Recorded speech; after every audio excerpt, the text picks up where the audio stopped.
Cet ouvrage a été publié maintenant, ça fait une bonne année, un an et demi. Euh, il suit son cours et j'en suis satisfait. Comme c'est un ouvrage plus court, plus facile à lire, plus abouti au niveau d'une écriture très travaillée, évidemment, il peut avoir un tirage beaucoup plus important et donc un retour plus important par différentes personnes qui le lisent et donc un dialogue avec moi plus soutenu que dans des monographies très techniques où finalement seuls les gens plutôt spécialisés peuvent rentrer dans un dialogue sur le fond, évidemment. Et donc c'est un vrai plaisir de l'avoir rédigé. Et je dis ça, c'est parce que à ce moment-là, euh, j'ai gardé de contact avec de multiples personnes, comme beaucoup de gens dans nos métiers. Hein. On a plaisir avec des gens qu'on a croisés à gauche et à droite de rentrer en dialogue avec les uns et les autres. C'est un métier de relation aussi, hein, le métier de chercheur. Euh, je vais en parler assez longuement à Maurice Godelier, avec qui j'ai pris l'habitude d'échanger à différents moments. Je ne dis pas que ça se passe chaque année, mais de temps en temps on se croise et on peut dialoguer sur le fond, je crois, enfin en tout cas pour moi, euh, à des moments différents. Et ici, Maurice Godelier me raconte, lors d'une dernière rencontre, euh, comment expliquer ça, qui est un éditeur qui commence en fait une nouvelle collection en anthropologie. Et il me dit, tu sais, il cherche des auteurs, ça démarre, etc. Et tu n'aurais pas envie d'écrire un livre. Écoute, pourquoi tu ne te mets pas à réécrire quelque chose j'ai dit, écoute, j'ai pas arrêté ces dernières années, je suis un peu out. Et il me dit, mais non, il faut y aller. Et il me pousse et on discute un peu. Il me met en contact avec cet éditeur et qui me stimule en disant, écoute, pourquoi pas. Et Godelier me dit, mais vous savez, il est bon dans les problèmes religieux, il a écrit pas mal là-dessus. Est-ce que finalement, ce ne serait pas intéressant qu'il revienne, en fait, sur quelque chose qu'il n'a pas raconté sur la parenté. Donc je voulais faire un troisième livre, en fait, sur la parenté, au départ, avec cet éditeur. Donc ça veut dire revenir sur Beauté imaginaire, qui est un ouvrage difficile, qui était difficile à énoncer, avec l'expérience que j'ai maintenant avec la parenté au Cap-Vert, avec de nouvelles lectures, revenir à construire quelque chose de beaucoup plus synthétique, plus abouti, plus efficace, si on veut. Et finalement, après pas mal d'échanges, j'ai noté, j'ai beaucoup cumulé en fait sur le religieux au Cap-Vert. Et j'avais laissé tomber en fait tout l'aspect famille et religion. Et donc tout le côté religieux de cette société capverdienne, je l'ai évacué. Je l'ai évacué et pourtant ça joue un rôle essentiel dans la construction de la société capverdienne. Je m'explique. C'est une société qui va vivre pendant donc d'abord, la colonisation est très importante, c'est-à-dire elle est longue, je veux dire. C'est-à-dire que les Portugais découvrent les îles alors qu'elles sont 100 personnes, 100 populations, au XVe siècle, moitié du XVe. Et donc c'est une colonisation qui dure 500 ans. On n'est pas dans des colonisations comme les Belges ou les Français d'une petite centaine, même pas 100 ans, enfin 60, 70, 80 ans. C'est autre chose, c'est 25 générations. Et après discussion, je me dis ça vaut la peine de penser. Mais c'est quoi cette société capverdienne? Elle repose sur quoi? Je dirais comme construction d'un consensus énigmatique en fait, qui fait que ça tient. Et je vais tout doucement relire en fait des cahiers cette année-ci, l'année passée, des cahiers de terrain, en me faisant une idée qui a vraiment un non-dit, c'est que c'est une société qui repose en fait euh, énormément sur la peur et la protection. C'est-à-dire, je n'ai absolument pas parlé de ça dans mon ouvrage sur la parenté, la migration, parce que c'était des chapitres en plus et je ne voulais pas complexifier l'affaire. Mais c'est une société qui tout est mesuré, la parole est mesurée, on a peur de tout. Sur ce côté-là, je retrouvais un peu l'ambiance d'un village un peu moussi. Euh, mais la parole est totalement chrétienne et totalement christianisée. Et donc ça reste très énigmatique dans mon entendement en fait. Et relisant en fait les uns et les autres qui me racontent des histoires, en tout cas de mal-être, d'attaques sorcellaires, pour dire les choses comme cela, je me dis que ça vaut la peine de revenir sur ces catégories qui sont vraiment un non-dit de mes collègues là, de mes collègues scientifiques, j'allais dire brésiliens, mais capverdiens. Pourquoi? Ça leur renvoie sans doute à des origines qu'ils n'ont pas envie d'entendre, je crois, compliquées, etc. Et ça renvoie à des choses multiples. Je vais essayer de résumer, le livre n'est pas du tout écrit, c'est une commande. C'est la première fois que ça m'arrive dans ma carrière, à ce qu'un éditeur me commande un ouvrage sur le religieux au Cap-Vert et sur la pensée créole. Et donc c'est une manière différente de travailler maintenant. Donc j'ai quelque part maintenant une sorte d'épée de Damoclès pour produire un ouvrage. Je n'avais jamais travaillé comme ça précédemment. Alors ce qui va se tramer, c'est que j'ai plus ou moins cette idée suivante, c'est qu'on a affaire à une société qui était une société extrêmement violente dans ce premier siècle et demi, société féodale d'une part, et une société féodale et euh, esclavagiste en fait, qui se met en chantier. Dans cette société, on a affaire à des maîtres blancs qui débarquent là-bas avec le catholicisme du 15e, 16e siècle. On est en plein dans la Renaissance italienne, il suffit de voir ces peintures du jugement dernier, etc. Tout un catholicisme qui est d'une violence dans l'appropriation psychique en fait, des fidèles absolument incroyable. En fait. Et vous avez ces maîtres qui débarquent avec la peur en fait, de la vie après la mort. Qui débarquent avec l'obligation de faire l'aumône auprès du clergé, du haut clergé catholique, eux qui sont richissimes en fait, ils se sont enrichis, ce sont des négriers, etc. Et donc on est dans cet univers-là particulier.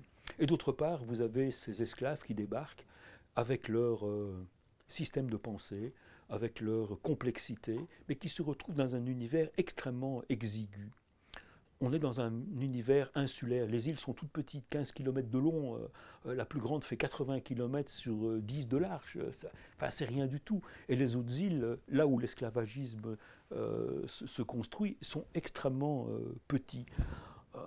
Et donc une proximité beaucoup plus grande que dans l'univers des plantations, l'univers de la plantation du café, et puis après l'univers surtout en fait de la canne à sucre au Brésil, est totalement différente au Cap-Vert. C'est pas la même, il n'y a pas des groupes de 200-300 esclaves, c'est quelques esclaves par unité, on pourrait dire, de production.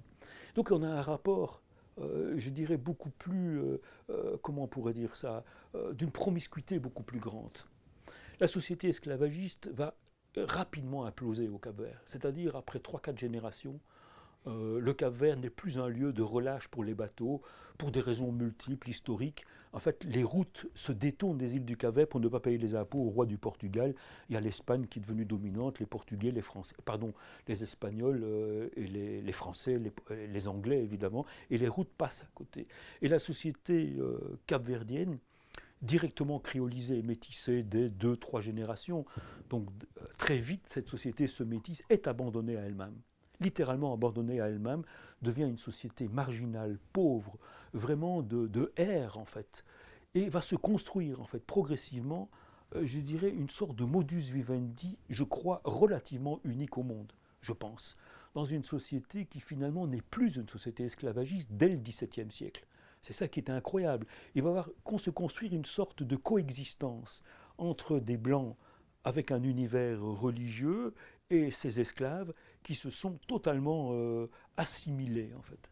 Et ce qui va me passionner là-dedans, c'est la manière dont certains esclaves, hommes, vont devenir des collaborateurs, vont rentrer dans l'intimité psychique en fait des maîtres, vont être leurs responsables de la distillation, qui est assez compliquée, distillation du rhum, où vont être les faiters, ça veut dire ceux qui coordonnent l'équipe des travailleurs pour lui. Et ce sont des gens qui sont à côté de lui, qui sont dans la maison. Et puis il y a sa fameuse maîtresse et ses fameuses femmes noires. Il y avait très peu de femmes blanches en fait au Cap-Vert. La majorité des hommes blancs et de ces grands seigneurs capverdiens blancs ont des maîtresses africaines. Mais assez vite au Cap-Vert, il n'a pas une réalimentation systématique, on pourrait dire, de nouveaux esclaves qui pourraient réalimenter le système de pensée traditionnel africain venant en fait du continent. Assez vite, le flux des nouveaux esclaves s'arrête. Il n'y a plus de nouveaux. Et donc ce sont des métis, c'est une société métissée qui se construit avec un système de pensée métissé depuis extrêmement longtemps. Et ce qui va se passer, c'est que progressivement, ces femmes rentrant dans l'intimité de ces hommes blancs vont raconter une autre histoire en fait du catholicisme. Une autre histoire qui est matinée de toute, on peut dire, une histoire qui a été transmise, mais qui n'a rien à voir avec, je dirais, comment on appelle ça, les religions brésiliennes, africaines au Brésil, comment on appelle, de Bastide. Est-ce qu'on non, c'est tout à fait autre chose. C'est une manière de relire en fait le catholicisme qui va se décaler et qui va se décaler à partir du culte des saints et surtout du culte des morts. Elles vont réussir, je crois, à animer l'esprit des morts en gardant en fait finalement les grandes catégories du système de pensée catholique, mais de manière tout autre, et vont faire en sorte que ce maître blanc est un homme fragile, vont le fragiliser psychiquement. Donc c'est un homme dominant, il est dominant, il a la puissance, il a l'éther, mais en même temps c'est un homme d'une fragilité absolue. Et cette fragilité, en fait, je pense qu'elle se construit progressivement par cette femme autour de cet homme blanc, de cet homme dominant, qui va tout doucement commencer à avoir peur, commencer à douter, avoir peur du jugement dernier, avoir peur des multiples attaques potentielles en sorcellerie, avoir peur d'un monde qu'il n'imaginait pas. Et c'est ce que je voudrais raconter, c'est la construction de ces catégories d'un système de pensée capverdien qui survit aujourd'hui, mais de manière inimaginable. Il est omniprésent. Je n'ai pas du tout construit ça à partir d'une compétence historique, je l'ai construit à partir d'ethnographie contemporaine. Et donc cette négation qu'il y a sur ce système, sur un catholicisme qui finalement a peu de choses à voir avec un catholicisme, je dirais, un peu orthodoxe, et qui n'a rien à voir avec, je dirais, l'importation d'esprits venant du Bénin et d'ailleurs. Non, c'est pas tout ça. Il n'y a pas d'esprit qui possède au Cap-Vert, non. Ce n'est pas du tout le même système de pensée. Je crois qu'on a eu une société dominée par le catholicisme et qu'on a ces femmes qui ont réussi à rentrer dans les interstices laissés pour affecter. C'est une société qui s'est convertie, je crois, à l'Occident, qui a joué un rôle dans la traite esclavagiste et qui donc est rentrée dans une forme, on pourrait dire, de... comment pourrait-on dire ça? De promiscuité beaucoup plus grande. Il n'y a pas eu d'arrière. Il n'y a pas eu, comme dirait Bastide, le principe de coupure, en fait, qui ferait en sorte que tu gardes actif des catégories de rébellion non dites, en fait, comme a pensé Frantz Fanon, en fait. Hein, un masque blanc, mais derrière ça, c'était un visage ou une pensée noire. Ah, je crois que c'est beaucoup plus compliqué que ça. C'est ce que je voudrais raconter, en fait, dans ce travail qui est en route. Et je ne pouvais faire ça, je crois, qu'avec...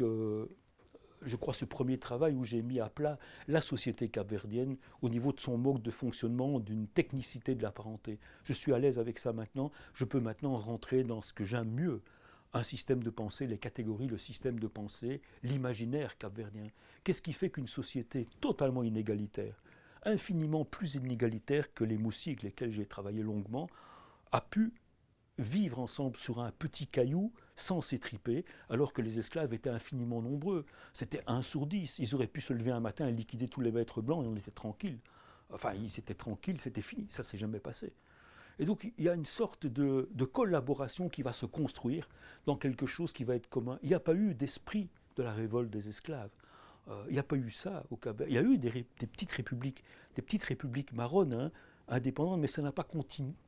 Ça n'a pas eu une sorte de contamination plus large. Bon, voilà ce que j'ai mis en route maintenant comme travail. Puis voilà, ça demande de l'énergie. Je n'ai pas idée combien de temps je mettrai pour poursuivre ce travail, mais ça me motive beaucoup maintenant d'aller chercher dans les recoins en fait, de mes cahiers de terrain des récits et d'un niveau de complexité absolument passionnant. Et je crois qu'au même moment, à Louvain, je suis arrivé dans un moment euh, que, que, qui, moi, me semble important, c'est de réussir à réfléchir, en fait, à une sorte de transmission de 20 ans de collaboration à la mise en place et à l'animation de ce laboratoire. Et pour moi, c'est important de le réfléchir avec une réflexivité assez importante. Je veux dire, pour moi, ça peut s'arrêter, ça peut être autre chose. Ça n'a aucune importance en soi. Mais c'est de réfléchir de manière cohérente, en fait, à un rôle que j'ai pu avoir. Et puis, à un moment donné, il faut trouver une autre manière d'être. Et donc, dans cette animation, je viens d'avoir 63 ans il y a 2 jours. Et donc, je crois qu'il faut prendre conscience, absolument, en fait, de la position qu'on peut avoir plus âgée dans un laboratoire. Et je pense qu'il est extrêmement important de laisser toute la place à une anthropologie qui continue à s'inventer continuellement. Alors, faire de l'anthropologie, par exemple, du post-colonialisme, faire une anthropologie des réseaux massivement multijoueurs sur Internet avec un avatar est tout aussi important et tout aussi absolument vital et donne à penser tout autant en fait. Et donc je pense qu'il faut absolument, à un moment donné, quand tu es plus âgé, que tu as eu l'expérience que j'ai, mais je crois qu'il est assez similaire d'une certaine manière à pas mal d'ethnologues de ma génération, c'est à un moment donné avoir la conscience qu'il faut se mettre au bon endroit pour continuer à suivre en fait un mouvement dont tu ne peux plus avoir la même énergie que quand tu avais 20 ans en fait, mais que tu peux intellectuellement le suivre. Mais ça va très vite. Moi, je ne suis pas d'une compétence sans fin dans les problèmes de logiciels. Quand je vois comment la jeune génération se met là-dedans, il faut absolument accepter que je suis né, que je fais ma thèse de doctorat, je pars au Burkina Faso, Internet n'existe pas, le mur s'écroule, j'observe de loin à partir du village, j'entends parler Internet, je ne mesure pas très bien ce que c'est, je ne mesure absolument pas ce que c'est, je reviens pour démarrer ma thèse de doctorat, Internet fonctionne. Et donc je n'ai pas mesuré, c'est ça que je veux dire, ça va très vite.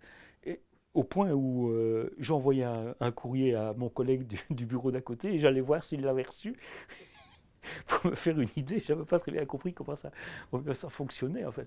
Et pour dire que ça va extrêmement vite aujourd'hui.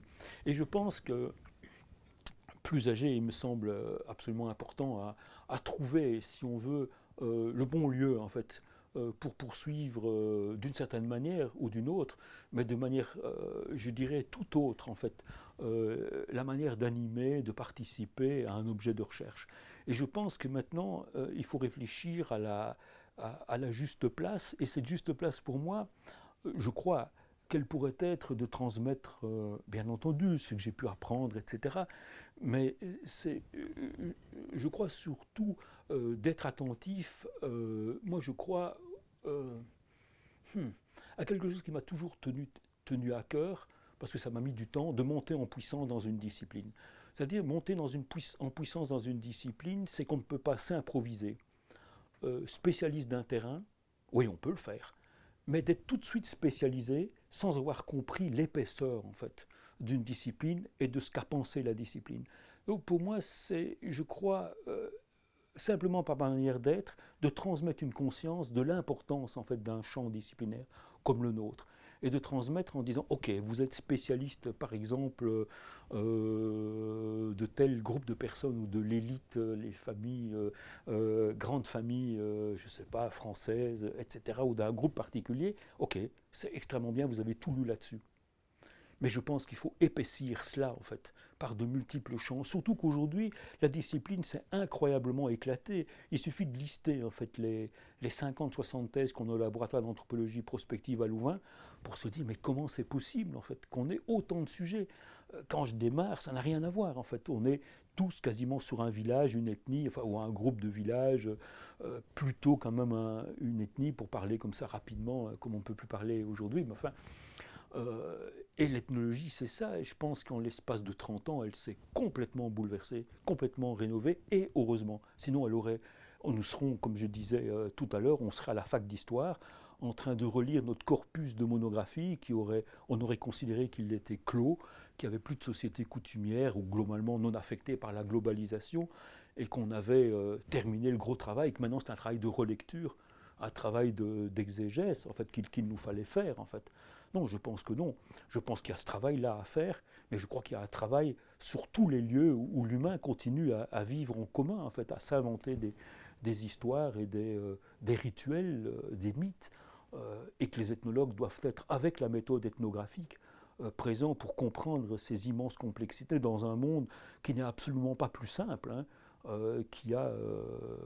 je crois que ce qu'on vit aujourd'hui n'est pas plus simple que les sociétés coutumières qu'on a entrevues. En fait, quand on voit la montée des inégalités, des problèmes de réchauffement climatique, on est face à des problèmes d'une complexité énorme dans le vivre ensemble, dans les remises en question rapides, on pourrait dire, de la démocratie occidentale, qui peut rapidement, si on ne fait pas gaffe, transiter vers des modes beaucoup plus de démocratie autoritaire et de formes d'autoritarisme. Si on n'est pas attentif, s'il n'y a pas des ethnologues qui, à l'intérieur de micro-groupes, racontent la manière dont ça tourne, ça risque d'être compliqué. Hein. Avec des économistes, avec tous les autres, hein, tous ensemble. Hein. Voilà, c'est ce que je pense. J'avais envie de transmettre dans ces leçons. Et surtout un immense merci, parce que c'est rarissime, en fait, je crois, dans une carrière, d'avoir la possibilité, je pense, de se résumer, de raconter de manière longue. Parce que comme on échangeait tout à l'heure, ça nous arrive de temps en temps où on est interrogé par une journaliste et autres. Puis il regarde sa montre et il dit écoute, tu as 3 minutes, raconte une ou deux choses que tu as envie. Ici, je démarre et vous me dites oh, on a toute la journée ou plus, enfin, fait comme bon il te semble. Je crois que c'est une chance de pouvoir transmettre, en tout cas, ce qu'on ressent à un moment donné de la traversée en fait, d'un métier qui anime en fait une vie. Hein. Enfin, je crois que le terme possédé est vraiment bien. Je crois qu'on ne peut pas pratiquer la recherche d'une part, je pense que ce n'est pas propre à l'anthropologie, mais d'autre part, ce métier d'anthropologue qui nous permet de rentrer en contact avec l'humain sans avoir une passion en fait, pour l'humain, hein, c'est pas possible. L'humain, mais peut-être aussi par extension les terrestres en fait, qui cohabitent avec nous sur cette terre, c'est-à-dire les plantes, les animaux, les inanimés aussi, avec qui on cohabite. Et je pense que c'est cette aujourd'hui négociation que l'anthropologie est capable de vivre et de faire, de négocier et de penser à égalité. Je crois que ça c'est rarissime. Hein. C'est une pensée qui est pas courante, la pensée de l'ethnographe, en fait, de l'ethnologue. C'est une pensée qui met à égalité. Et donc c'est une chance, je crois, que vous donnez à pouvoir raconter, je crois, aux autres, vu que ça va être sur Internet, de raconter en fait, cette passion qui nous anime. Et donc pour ça, un immense merci.